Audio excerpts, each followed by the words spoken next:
हम बीमार क्यों पड़ते हैं, हम बीमार ही क्यों पड़ते हैं। तो आयुर्वेद कहता है सर्वे रोगा अपि मंदाग्नि, अजीर्णे कुपित मल संचते, मतलब सारे के सारे रोग मद अग्नि से उत्पन्न होते हैं। यानी कमजोर पाचन, यानी कमजोर लीवर, कमजोर पैंक्रियास, कमजोर स्कीन, यानी कि लो मेटाबॉलिज्म, यानी कि खाना ढंग से हजम नहीं होना, यानी कि पेट साफ नहीं होना। सर्वे रोगा अपि मंदाग्नि, अजीर्ण कुपित मल संचते, मतलब इससे अजीर्ण हो जाता है, इंडाइजेशन हो जाता है, अपच हो जाती है और मल कुपित होकर संचय हो जाता है। मतलब बॉडी में जगह जगह गांठें बन जाती हैं या बॉडी में कई जगह कचरा इकट्ठा हो जाता है। जैसे किसी की ब्रेस्ट में गांठ है, वो बोलेगा ब्रेस्ट कैंसर, मैं बोलूंगा ब्रेस्ट में कुपित मल संचय। किसी के प्रोस्टेट में प्रॉब्लम है, हम बोलेंगे प्रोस्टेट में कुपित मल संचय। किसी के हार्ट में ब्लॉकेज है, हम बोलेंगे हार्ट की नलियों में कुपित मल संचय। किसी को सोराइसिस है, हम बोलेंगे रक्त में होता। मतलब आयुर्वेद कह रहा है सर्वे रोगा अपि मंदाग्नि अजीर्णे कुपित मल संचते, मतलब सारी बीमारियों की जड़ मद अग्नि है, यानी कमजोर पाचन, कमजोर मेटाबॉलिज्म और कुपित मल का संचय हो जाता है अजीर्ण होने से, खाना हजम नहीं होने से। अब क्या क्या कुपित मल है जो हजम नहीं होता, वो कुपित मल है। हम टूथब्रश करते हैं, टूथब्रश, हम एक नया टूथब्रश खरीदते हैं, एक महीने बाद फेंक देते हैं मान। तो साइंस के रिसर्च हुई है कि अगर नया टूथब्रश खरीदा और एक महीने बाद आपने फेंक दिया, तो भी एक महीने में उसमें से लगभग 100 करोड़ माइक्रोप्लास्टिक आपकी बॉडी में जा चुका है।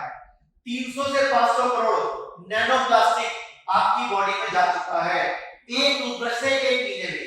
चाय पी तो डिप वाली चाय, ग्रीन टी, तो जो डिप वाली चाय है, रिसर्च कहती है कि एक डिप में लगभग 10 करोड़ माइक्रोप्लास्टिक और 100 करोड़ से ऊपर नैनोप्लास्टिक आपके पेट में चला जाता है एक बार में। तो वो बाद में ट्यूमर ही बनेगा, रसौली बनेगा, सिस्ट बनेगा, गांठ बनेगा, पथरी बनेगा, फाइब्रॉइड बनेगा, कैंसर बनेगा।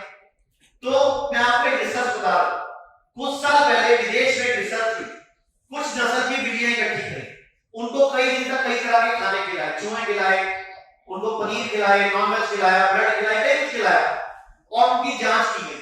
तो रिसर्च में पाया गया कि बिल्ली का खाना 2.5 घंटे में हजम हो जाता है, मतलब पेट से निकल जाता है, मलाशय में आता है।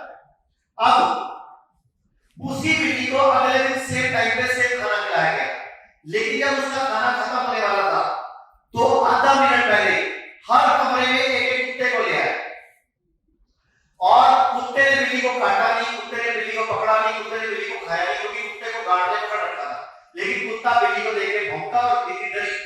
अब रिसर्च की गई उस दिन, तो बिल्ली का खाना लगभग 8 घंटे बाद हजम होना शुरू हुआ। यानी कि उस दिन जब बिल्ली की जांच हुई तो उसकी बॉडी में 8 से 15 गुना स्ट्रेस हार्मोन पाया गया। तो मतलब किसी भी तरह का स्ट्रेस, एंग्री, अपसेट, मूड खराब होना भी आपके पाचन तंत्र को खराब करता है। तो क्या बोला आयुर्वेद ने, सर्वे रोगा अपि मंदाग्नि अजीर्ण कुपित मल संचते, यानी कि सारी बीमारी का स्ट्रेस और खाना हजम होना ही है। अब इलाज क्या है, तो आयुर्वेद ने इलाज बताया सर्वेषाणाम रोगाणाम निदानं कुपिता मला, मतलब कोई मर्जी रोग हो दुनिया का, चाहे शुगर हो, चाहे बीपी हो, चाहे हार्ट की प्रॉब्लम हो, चाहे किडनी हो, चाहे लीवर हो, चाहे ट्यूमर हो, चाहे गैस हो, चाहे तेजाब हो, कोई मर्जी बीमारी हो, एक ही इलाज है, बॉडी की सफाई करो, बॉडी की डिटॉक्सिफिकेशन कर दो। मैं सवाल पूछता हूं आपसे, घर में रोज झाड़ू मारते हो, घर में रोज पोछा मारते हो, घर में रोज कपड़ा झाड़ते हो, फिर भी दीपावली पर एक्स्ट्रा कचरा कैसे निकल आता है, बताओ? आप बोलोगे हम ठीक सफाई करते हैं। तो ऐसे ही आयुर्वेद में हजारों साल पहले चरक ऋषि ने, हमें रोज पॉटी आती है, रोज सुसु आता है, रोज पसीना आता है, तो आयुर्वेद में हजारों साल पहले चरक ऋषि ने टेक्निक बनाई पंचकर्म कि आपको हर कुछ महीने बाद कुछ मौसम बदलने पे या साल में 2 बार या 3 बार अपनी बॉडी को डिटॉक्स कराना है, ताकि आपकी बॉडी में कोई बीमारी ना आए।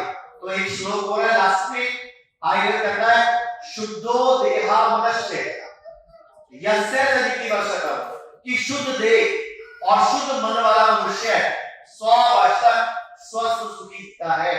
तो ठीक है जी। तो आज के बाद कभी भी स्ट्रेस हो, एंग्री हो, अपसेट हो, तो खाना मिक्सी गर्म है तो सामान नहीं